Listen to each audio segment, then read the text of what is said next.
সেই গুরু মহারাজ শ্রী শ্রীল অষ্টোত্তর শত গোপীনাথ দাস বাবাজি মহারাজ,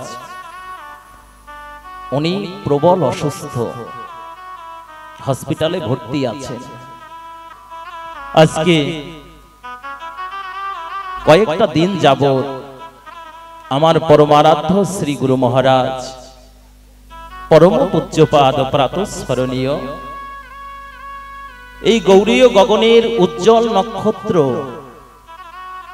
যিনি এপার বাংলা ওপার বাংলা চতুর্দিকে এই গৌরের বাণীটাকে, এই পিছিয়ে পড়া সনাতনী জাতির জন্য যিনি নিজের জীবন উৎসর্গ করেছে, সনাতনী জাতিকে টিকিয়ে রাখবার জন্য গৌরের ধ্বজা ধরে এখনো পর্যন্ত যিনি পথচ্যুত হয় না, সেই গুরু মহারাজ শ্রী শ্রীল অষ্টোত্তর শত গোপীনাথ দাস বাবাজি মহারাজ, উনি প্রবল অসুস্থ, হসপিটালে ভর্তি আছেন। জড় দেহ তো কখনো কখনো আমাদের মতো মাতৃশ শিষ্যের পাপেই তো গুরু ভোগে। তাই আমি আপনাদের কাছে, সাধুগুরু বৈষ্ণবের কাছে হৃদয়ের অন্তরের অন্তরস্থল থেকে ভিক্ষা চাইছি। আপনারা ভগবানের এমন কোন শুদ্ধ ভক্ত আছে যার কণ্ঠের ডাক ভগবানের গোলকের সিংহাসন কাঁপাতে পারে? ভগবানের চরণে তুলসী পত্র দিয়ে নিবেদন করবে, আমার সেই গুরু মহারাজ তিনি যেন অতি তাড়াতাড়ি আবার সুস্থ হয়ে আমাদের মাঝে এই কৃষ্ণ কথা দিয়ে আমাদেরকে এগিয়ে নিয়ে যেতে পারে, আমাদের পিছিয়ে পড়া সনাতন জাতিটাকে কর্ণধার হয়ে যেন আমরা যেন নিজেকে অধম না ভাবি, আমরা যেন হীনতা না ভাবি। ভগবান করুণা করে যেন শ্রী গুরুদেবকে সুস্থ করে দিয়ে আবার কৃষ্ণ কথা বলবার মতো সুযোগ করে দেয়, তিনি যেন আবার সেই সুযোগ প্রাপ্ত হয়।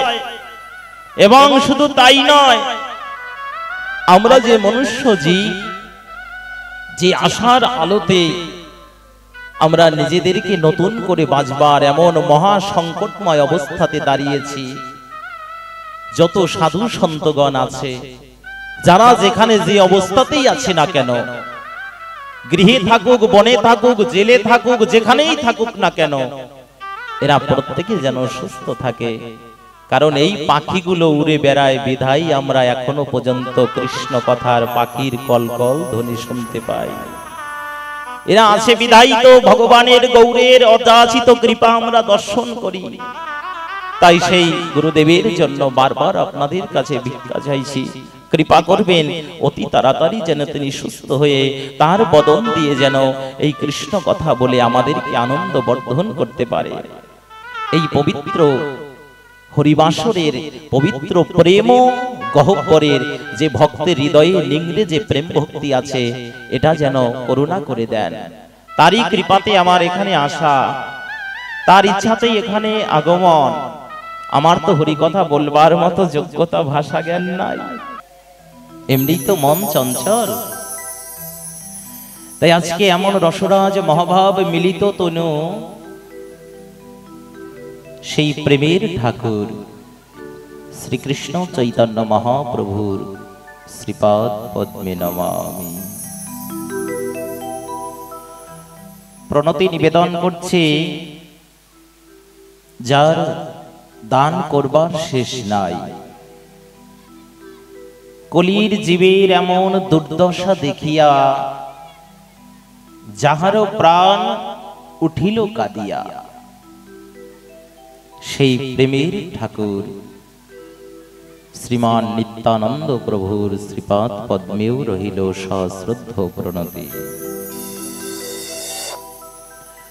প্রণত নিবেদন করছি পরম পূজ্যপাদ পরমারাধ্য শ্রী গুরু মহারাজ, অস্মদীয় অষ্টোত্তর শত শ্রীল শ্রী গোপীনাথ দাস বাবাজি মহারাজের শ্রীপাদ পদ্মে। ততঃ অখিল রসামৃত সিন্ধু ব্রজমণ্ডলের বিভূত বিভূষণ, গৌড়ীয় বৈষ্ণব গগনের উজ্জ্বল নক্ষত্র চারি সম্প্রদায় ভুক্ত আচার্য মহাত্মা পরম পূজ্যপাদ প্রাতঃস্মরণীয় শ্রী শ্রীল বিনোদ বিহারী দাস বাবাজি মহারাজের শ্রীরাতুল রাঙা চরণে দূর দূরান্ত হইতে আগত কৃষ্ণ কথার অনুরাগী পিপাসু ভক্ত সজ্জন, শ্রদ্ধেয় পিতৃমণ্ডলী তথা স্নেহ কল্যাণিয়া মাতৃমণ্ডলী, হরি কথামৃত আস্বাদনের পূর্বে এহেন দীনতি দীন দাসের সশ্রদ্ধ প্রণতি নিবেদন করছি শ্রীপাদ পদ্মে।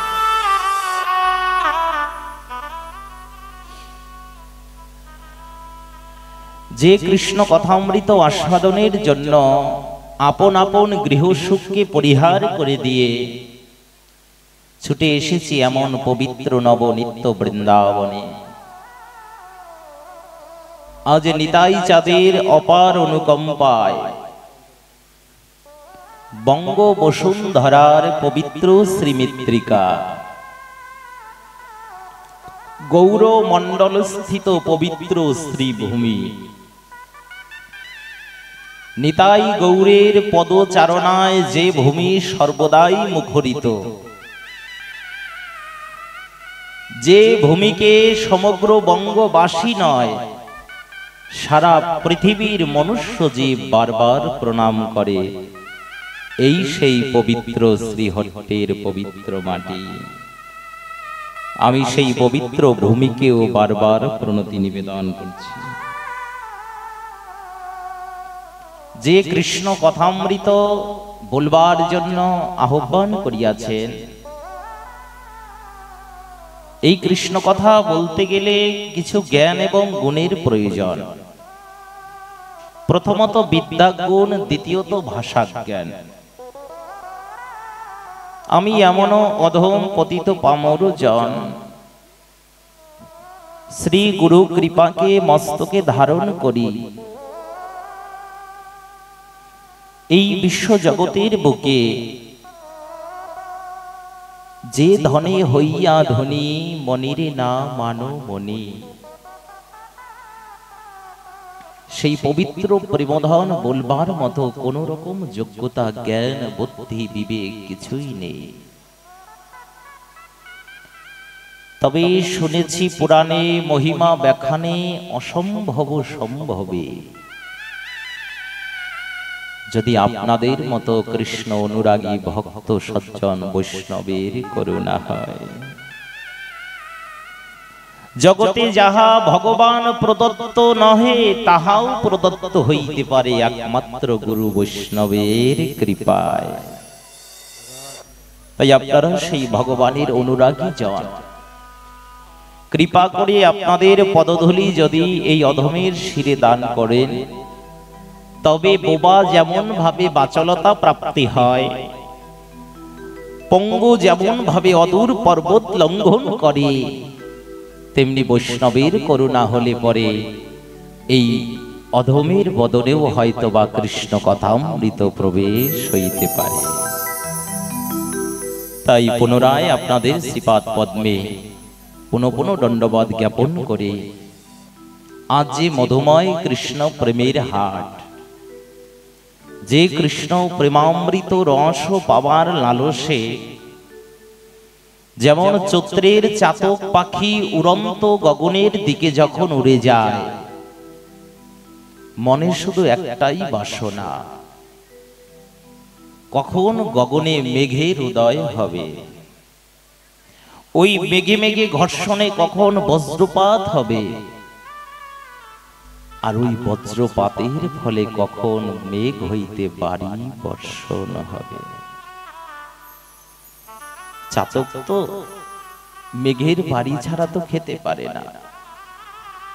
ওই মেঘের বাড়ি বর্ষণের অমৃত পূর্ণ পীযূষ একবার আস্বাদন করে হৃদয়ের অনন্ত অনন্ত কালের যে পিপাসা রয়ে গেছে, ভজন বিমুখ যে পিপাসা রয়ে গেছে, ভজন সাধন বিমুখ যে পিপাসা, ওই পিপাসা একমাত্র যায় চাতকের মেঘের বাড়িতে। তদ্রূপ ভাগবত মহাজনগণ জানালেন, ওহি মনুষ্য জীব, এই সংসার দাবানলের মধ্যে পড়ে দাবানলের অনন্ত অনল শিখায়। দাবানল বুঝি তো? দাবানল বুঝি বাবা? বলছে যদি কোনো বৃক্ষের শাখায় ঘর্ষণে ঘর্ষণে অগ্নিকাণ্ড ঘটে, বন থেকে বনান্তর পুড়ে যায়, এরকম ঘটনা ঘটে না? ওই বৃক্ষের অগ্নির মধ্যে যদি কোনো একটা জীবন্ত প্রাণী থাকে, তার জীবনের কি অবস্থা হয়? চতুর্দিকে অগ্নি প্রজ্বলিত আছে, মধ্যস্থানে একটা প্রাণী এখনো জীবিত আছে, তার জীবনটা যতটা সংকটময়, ঠিক তদ্রূপ আমরা মনুষ্য জীব কৃষ্ণ ভজন না করে আমরা সংসার দাবাগ্নির মধ্যে এইভাবে পড়ে আছি। প্রতিনিয়ত ত্রিতাব জ্বালার অগ্নি আমাদের চতুর্দিকে দাউ দাউ করে জ্বলছে।